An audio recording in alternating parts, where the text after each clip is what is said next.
Melanjutkan cerita sebelumnya. Bab 1136. Biantara mengernyit melihat semua informasi itu, meskipun memang hasilnya bagus. Biantara tetap saja merasa tidak tenang. Dia memang mengerti bahwa Yasir pasti jatuh hati pada wanita ini. Kalau tidak, dia tidak mungkin melaporkan semua interaksi mereka dengan jelas kepada Biantara. Yasir, aku sangat mengerti dirimu. Meskipun kamu berhati-hati, begitu kamu jatuh cinta pada seseorang, kamu nggak akan bisa melepaskannya. Tampaknya aku nggak bisa mengambil keputusan untuk masalah ini. Sambil berkata demikian, Biantara membalas pesan Yasir menyuruhnya untuk tetap menunggu hasilnya. Biantara sedang melakukan penyelidikan latar belakang Padmi. Jika tidak ada masalah, dia boleh saja bergabung dengan jaringan mata-mata. Biantara memutuskan untuk menyuruh Yasir menunggu karena takut pria itu akan gegabah dan menceritakan semuanya kepada Padmi. Melihat balasan dari Biantara, Yasir tentu saja sangat senang. Namun dia tidak mengetahui bahwa Biantara sudah merasa curiga. Di dusun Darmadi, Biantara menceritakan semuanya dengan jelas kepada Wira. Mendengar penuturannya, Wira hanya tersenyum. Yasir akhirnya menemukan cinta sejatinya. Biantara juga tersenyum mendengar perkataan Wira. Kak Wira, kita memang harus mendukung saudara kita yang telah menemukan cinta sejatinya. Tapi identitas Yasir sangat khusus. Kita harus lebih berhati-hati, akan gawat jadinya kalau sampai terjadi sesuatu. Jadi menurutku, sebaiknya kita harus hati-hati dalam hal ini, timpal Biantara.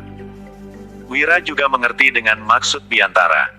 Yasir adalah jaringan mata-mata utama. Tentu saja dia tidak boleh terkena masalah.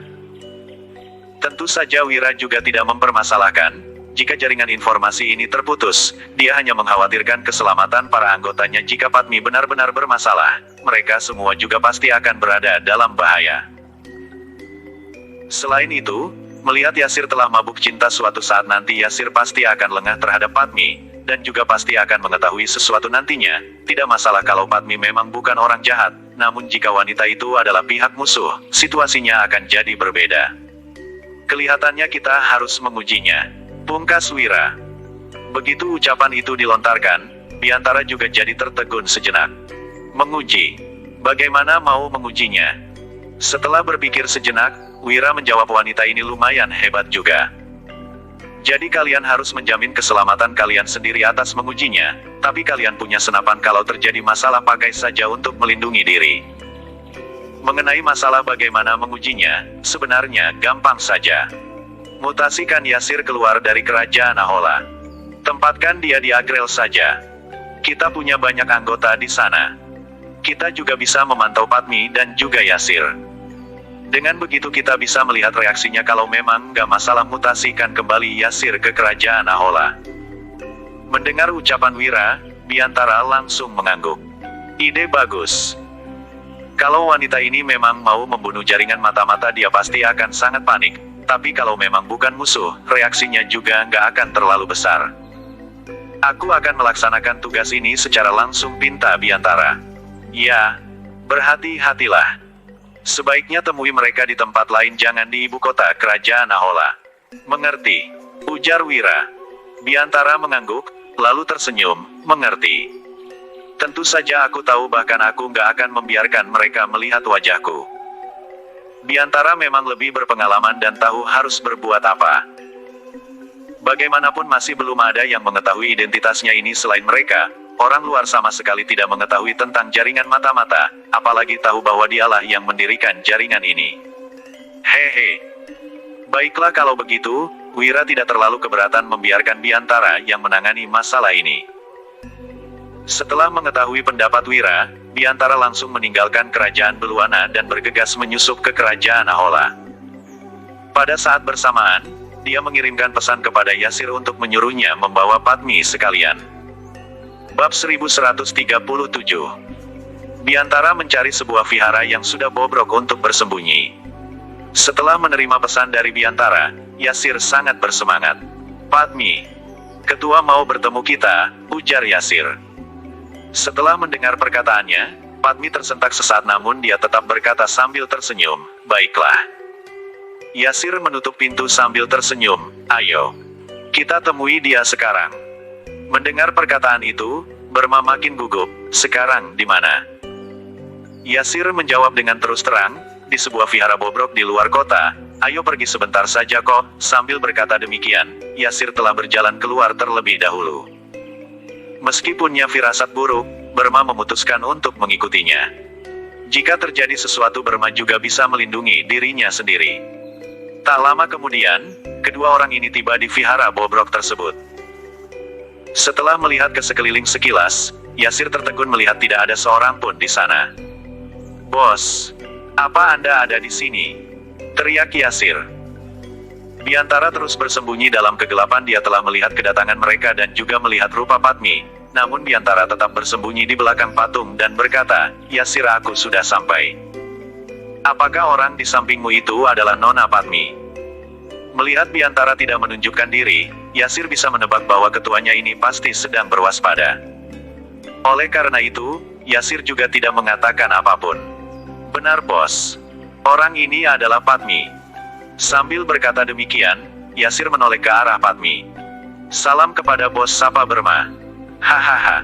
Nggak usah sungkan. Kamu adalah wanita yang disukai Yasir, berarti kita adalah keluarga." "Padmi, maafkan kami telah menyelidiki latar belakangmu. Kamu harus tahu bahwa kami ini adalah anggota jaringan mata-mata, jadi ada beberapa hal yang terpaksa kami lakukan. Mohon jangan keberatan." "Jelas Biantara." Burma langsung menjawab, "Aku mengerti bos, mana mungkin aku keberatan." Sebaliknya Yasir yang buru-buru bertanya, "Bos, nggak masalah kan?" "Tentu saja nggak masalah. Kalau ada masalah aku pasti sudah mengutus orang untuk membunuhnya. Mana mungkin aku datang sendirian," kata Biantara sambil tertawa. Mendengar ucapan Biantara, Yasir langsung bersemangat. Burma juga menghela nafas lega. Selanjutnya Biantara berkata, "Yasir, awalnya aku mau mengatakan sesuatu padamu. Tapi belakangan ini aku sibuk sekali. Kebetulan kali ini ada kesempatan, aku sampaikan langsung saja sekaligus." Yasir merasa ragu-ragu mendengar perkataan itu. Biantara melanjutkan, "Apa kamu masih ingat waktu itu aku mengatakan bahwa jaringan mata-mata kita masih sedang didirikan di Agrel? Tapi di sana sangat jauh, jadi kita lumayan kesulitan." Setelah ucapan itu dilontarkan, Yasir mengangguk. "Aku tahu hal ini bos. Maksud bos, mau mengutusku ke Agrel?" Yasir tidak berpikir berlebihan, tetapi ekspresi Padmi malah berubah drastis saat mendengar hal itu. "Ke Agrel? Ada apa ini? Apakah dirinya sudah ketahuan?" "Benar, kita semua sudah melihat sendiri kemampuanmu. Tuan Wira ingin menyerahkan tugas untuk mendirikan jaringan di Agrel kepadamu sepenuhnya. Kerjamu di kerajaan ini sangat bagus. Biar orang lain yang meneruskannya saja, di sana lebih butuh kamu, bagaimana menurutmu?" Bab 1138. Biantara menyampaikan maksud Wira kepada Yasir secara terus terang. Yasir juga tertegun mendengar perkataan Biantara. Sejujurnya, Yasir sendiri tidak mengerti mengapa hal ini diatur sedemikian rupa. Namun dia juga tidak terlalu banyak berpikir. Bagaimanapun, saat pertama kali datang ke kerajaan Ahola, jaringan mata-mata baru saja didirikan. Dia membangun semua ini bersama Biantara bersama-sama. Semua rekan saat ini punya persahabatan yang baik satu sama lain. Namun, Yasir tentu bisa membedakan prioritas, apalagi Biantara dan Wira selama ini memperlakukannya dengan begitu baik. Setelah dipikir-pikir, Yasir akhirnya mengangguk setuju. "Oke, aku akan ke sana," jawab Yasir. Biantara membalas, "Baiklah, Dik. Aku tahu kamu punya dendam dengan keluarga Juwanto. Kami juga sangat berharap Yasir bisa menemanimu di sini, tapi kami benar-benar kekurangan orang di Agrel, jadi kami terpaksa membawamu ke sana juga. Tenang saja. Begitu ada pergerakan di sini kami akan beritahu kalian. Selain itu, kami juga sudah berencana untuk menghadapi Gibran. Keluarga Juwanto selalu berambisi besar. Tuan kami bermaksud untuk membunuh beberapa orang keluarga Juwanto untuk membuat Kumar dan Prabu kewalahan. Kalau enggak, mereka akan merasa kerajaan Ahola ini sangat damai dan berniat untuk merencanakan hal-hal lainnya lagi." Tentu saja perkataan Biantara ini hanya untuk mengetes Burma. Ekspresi Burma tampak sedikit berubah. Dia sama sekali tidak menyangka akan terjadi hal seperti ini. Kejadian ini terlalu mendadak sehingga dia tidak punya persiapan sama sekali. Oleh karena itu, Burma tidak banyak berbicara, dia hanya mengangguk sekilas tetapi hatinya merasa sangat cemas. Kalau dia benar-benar pergi ke Agrel, bukankah semua rencana Tuan Muda akan sia-sia? Pada saat ini Biantara kembali berkata, "Jangan menunda waktu lagi, kita berangkat hari ini. Aku sudah menyiapkan identitas baru untuk kalian." Usai bicara Biantara langsung menyerahkan sebuah amplop kepada Yasir. "Apa perlu buru-buru begini?" tanya Yasir yang awalnya mengira masih punya waktu beberapa hari. "Yasir, sekarang bukan lagi masa kekuasaan kerajaan Nuala, seringkali akan terjadi perubahan yang tidak sesuai rencana. Jadi tentu saja kalian harus bergegas berangkat." "Kenapa? Apa ada masalah?" tanya Biantara. "Nggak masalah sih," Yasir menggelengkan kepalanya lalu menoleh ke arah Burma. "Kita berangkat sekarang ya." Burma langsung merasa frustasi mendengar ucapan Yasir. Kalau Burma pergi begitu saja, bukankah semua yang dilakukan selama ini hanya sia-sia? Sambil berkata demikian, dia memutuskan untuk mencari Prabu agar pria itu yang mengambil keputusan. "Kak Yasir, apakah aku boleh bersembahyang dulu pada adikku? Baru kita berangkat?" tanya Burma tiba-tiba. Yasir juga tidak menolaknya karena permintaan Burma juga sangat wajar. "Baiklah, aku akan menemanimu." Burma baru saja memikirkan bagaimana cara untuk menolaknya tapi Biantara malah menyela. "Biarkan saja, biarkan dia pergi sendiri saja. Kebetulan masih ada hal lain yang ingin ku bicarakan padamu." Mendengar perkataan Biantara, Yasir langsung mengangguk. Setelah itu, Burma pun pergi meninggalkan tempat itu. Setelah Burma pergi, Biantara baru menampakkan diri. "Bos, kenapa kamu sewaspada itu?" tanya Yasir. Bab 1139. Biantara tidak bisa berkomentar apapun, dia hanya berkata, "Kita berangkat saja dulu. Beritahu lokasinya pada Patmi, kita tunggu dia di luar kota." Gerak-gerik Biantara ini malah membuat Yasir semakin kebingungan. "Jangan berpikir berlebihan, kita memang harus senantiasa berhati-hati di kerajaan Ahola ini. Jadi kita keluar dari kota saja dulu. Keluarga Juanto nggak mudah dihadapi, lagi pula kamu adalah orang penting. Gawat kalau sampai terjadi sesuatu padamu," ujar Biantara sambil membawa Yasir keluar kota. Sebelum pergi, mereka meninggalkan sepucuk surat untuk memberitahukan lokasinya pada Burma, namun tentu saja Biantara tidak akan menunggunya di tempat yang telah dijanjikan itu. Tak lama kemudian, Burma bergegas menuju istana. Namun dia masih tetap berwaspada. Burma tidak menunjukkan gerak-geriknya dengan jelas. Meskipun dia sedang terburu-buru, hanya dalam sekejap, Burma telah tiba di ruang kerja Prabu. Melihat kehadiran Burma, Prabu tertegun sejenak lalu bertanya, "Kenapa kamu kembali?" Saat melihat Burma, Prabu langsung bisa menyadari perubahan ekspresi pada Burma. "Tuan Muda, ketua jaringan mata-mata tiba-tiba mencari Yasir dan menyuruhnya ke kerajaan Agrel. Segala sesuatu di sini akan diambil alih oleh orang lain," lapor Burma. Mendengar hal itu, Prabu langsung terkejut. "Bukannya beberapa hari lalu dia bilang mau mengajakmu bergabung di jaringan mata-mata? Kenapa jadi begini?" Ekspresi Prabu sangat buruk. Kejadian yang mendadak ini benar-benar membuatnya kehabisan akal. "Benar, mereka memang menyuruhku bergabung beberapa hari yang lalu. Hari ini mereka juga bilang akan membiarkanku bergabung. Tapi aku diutus ke Agrel. Alasannya adalah, jaringan mata-mata di sana baru didirikan, mereka menginginkan Yasir untuk memimpin di sana. Jaringan mata-mata di kerajaan Aloha ini sudah selesai didirikan sehingga tidak butuh banyak usaha lagi di sini." Prabu langsung mengerutkan alisnya mendengar penjelasan tersebut. "Wira ini benar-benar cerdik sekali, dia nggak yakin apakah kamu ini adalah orang baik atau jahat, makanya dia menggunakan cara seperti ini untuk mengutusmu ke Agrel. Keluarga Juanto juga punya mata-mata di tempat itu. Lagi pula, yang terpenting sekarang bukankah mengawasi Agrel?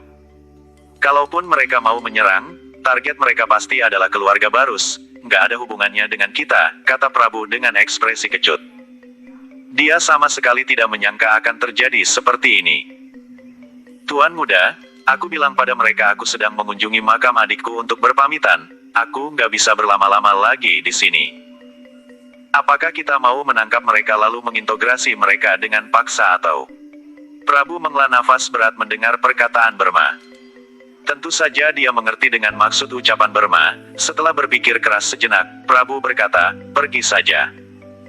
Burma tertegun mendengar perkataan Prabu. Burma, kalau kamu ikut ke sana, asalkan gak terjadi keganjilan apapun, mereka akan sepenuhnya percaya padamu. Mungkin beberapa hari lagi Wira akan percaya padamu. Juga setelah itu kamu mungkin bisa mendekatinya. Tiba saat itu, kamu bahkan mungkin bisa membunuhnya. Lagi pula, aku yakin mereka nggak akan mengutusmu ke sana terlalu lama. Wira bukan orang bodoh. Dia hanya ingin mengetesmu saja. Kalau Yasir memang orang yang hebat, mereka pasti nggak akan mengutusnya ke Agrel. Bagaimanapun, bukankah hal terpenting bagi mereka saat ini adalah mengawasi keluarga Juwanto? Analisis Prabu ini benar-benar pintar.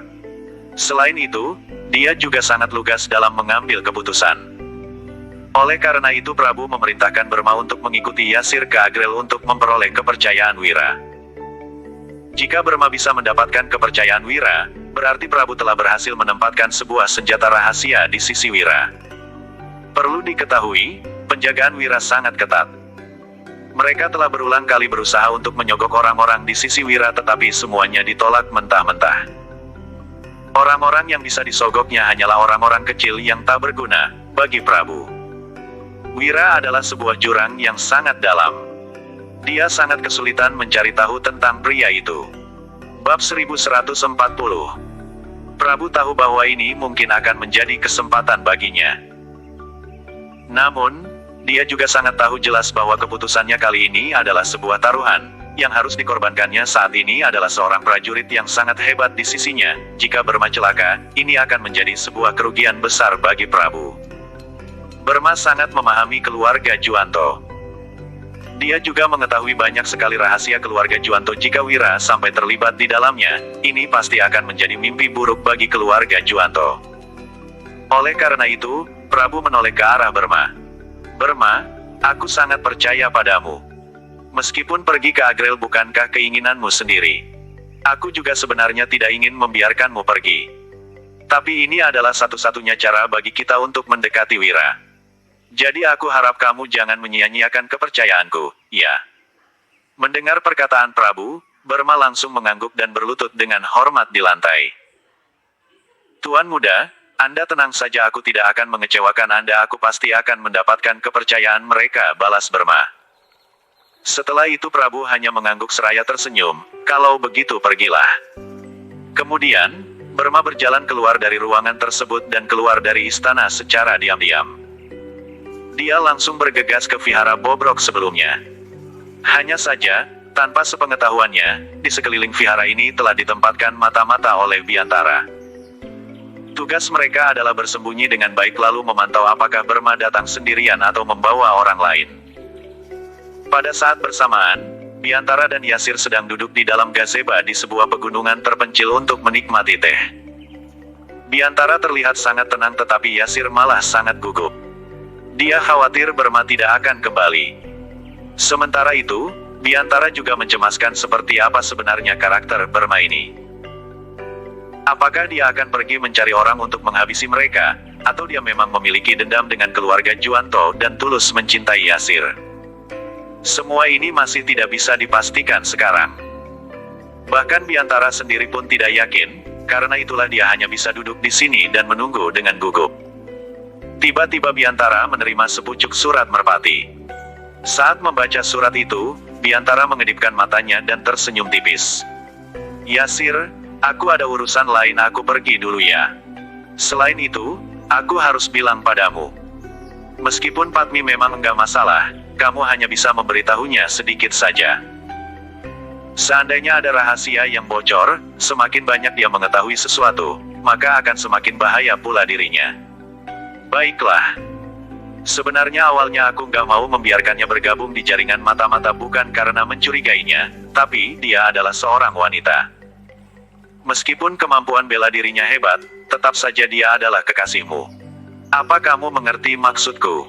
Tanya Biantara dengan cemas sebelum meninggalkan tempat itu. Yasir juga mengerti maksud ucapan Biantara. Bagaimanapun, mereka telah banyak melakukan hal yang tercela. Kalau sampai ketahuan, hal ini benar-benar akan menjadi bencana. Jadi memang sebaiknya jika Padmi tidak tahu apapun. Yasir mengangguk, lalu berkata, aku mengerti bos. Usai berbicara Biantara pun pergi meninggalkan tempat itu, sebab tadi dia mendapat kabar bahwa Padmi telah meninggalkan kerajaan Ahola dan sedang menuju ke tempat ini. Karena itulah Biantara beranggapan tidak ada gunanya lagi dia terus menunggu di sini. Setidaknya untuk saat ini, kelihatannya wanita itu tidak bermasalah. Sekitar 1 jam kemudian, Burma menemukan keberadaan Yasir. Setelah itu, mereka pun berangkat ke kerajaan Agrel. Pada saat bersamaan, Biantara juga sudah kembali ke tempat Wira dan menceritakan semua kejadiannya pada Wira. Wira hanya mengangguk, mungkin saja orang ini memang gak bermasalah, tapi aku masih harus tetap mengawasinya. Biantara juga berpendapat sama dengan Wira. Bab 1141. Kak Wira, bagaimana kalau wanita ini benar-benar orang jahat? Jadi kita tetap saja harus menyusun rencana untuk kemungkinan terburuk, usul Biantara yang tetap merasa tidak tenang meski dari segala aspek wanita ini terlihat tidak bermasalah. Biantara tetap saja sangat khawatir. Benar, sebagai ketua jaringan mata-mata, sudah sepatutnya kamu berpikir seperti itu sebelum terjadi sesuatu hal. Kamu sudah harus menyusun rencana untuk kemungkinan terburuk. Sebab, begitu identitas kalian terbongkar, kita juga akan kehilangan arah. Selain itu banyak hal lainnya yang juga akan ketahuan dan bahkan nyawa kalian juga akan dalam bahaya. Kalian hidup dalam kegelapan, jadi yang kalian hadapi juga kekuatan yang berasal dari kegelapan.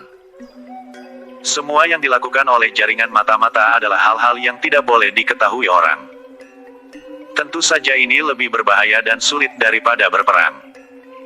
Mendengar penuturan Wira, Biantara hanya tersenyum. Kak Wira, bukannya ini adalah rencana untuk kemungkinan terburukmu? Kalau wanita ini memang punya niat lain, nggak apa-apa kalau hanya memberitahunya kita punya jaringan mata-mata di Agrel. Apalagi, tanpa jaringan mata-mata di sana kita juga tidak perlu terlalu khawatir dengan pergerakan kerajaan Agrel.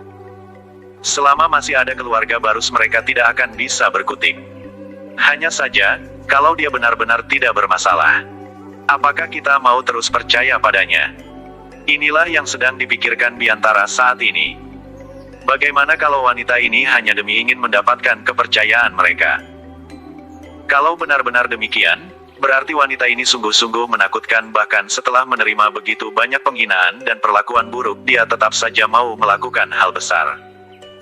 Bahkan dia ingin membahayakan nyawa Wira jika wanita ini adalah orang jahat. Khawatirnya, tujuan dia menyelinap ke jaringan mata-mata bukanlah untuk menghancurkan jaringan ini. Bisa jadi dia ingin mendapatkan kepercayaan Wira dan mencari kesempatan untuk membunuhnya. Jika Padmi benar-benar mendapat kepercayaan seperti Biantara, saat ini wanita itu bisa membunuh Wira dalam jarak dekat. Oleh karena itu, Biantara harus mempertimbangkan hal ini juga. Wira yang mengerti dengan kekhawatirannya Biantara lantas berkata, kalau benar-benar begitu, musuh ini sungguh menakutkan. Tenang saja. Kita masih punya banyak waktu untuk mengetesnya. Meskipun dengan kepergian Yasir dari kerajaan Ahola ini akan mempengaruhi intensitas informasi kita. Setidaknya, keluarga Juanto saat ini nggak bisa berbuat banyak. Apakah dia mau menghancurkan kerajaan Nuala ataupun keluarga Barus itu nggak akan berpengaruh besar pada kita, jadi biarkan saja mereka. Wira tertawa setelah mengatakan hal itu. Inilah rencana yang sesungguhnya. Semua hal harus diperhitungkan dari akarnya. Apa tujuan keluarga Juanto? Mereka hanya ingin menguasai dunia, jadi mereka hanya akan melawan kerajaan Nuala dan keluarga Barus. Akan tetapi keluarga Barus dan kerajaan Nuala juga tentunya tidak akan bisa dihancurkan semudah itu. Selain itu memangnya kenapa kalau keluarga Juanto berhasil melawan kedua negara itu? Seperti yang dikatakan Wira, hal ini tidak terlalu berpengaruh bagi mereka. Mengenai masalah jaringan mata-mata, keluarga Juanto pasti akan kesulitan mencari tahu semuanya. Pasalnya, setiap jaringan mata-mata memiliki hubungan yang sangat erat. Di antara atasan dan bawahannya satu orang bertanggung jawab mengatur dua bawahannya. Dengan kata lain Yasir hanya akan menangani dua orang bawahannya, sementara kedua bawahannya akan mengendalikan 4 orang. Dan 4 orang ini akan punya bawahannya tersendiri lagi. Sementara Yasir sendiri sudah pasti tidak kenal dengan semua bawahan itu. Sama juga seperti anggota lainnya, mereka tidak akan tahu siapa atasan ataupun bawahan mereka. Bersambung.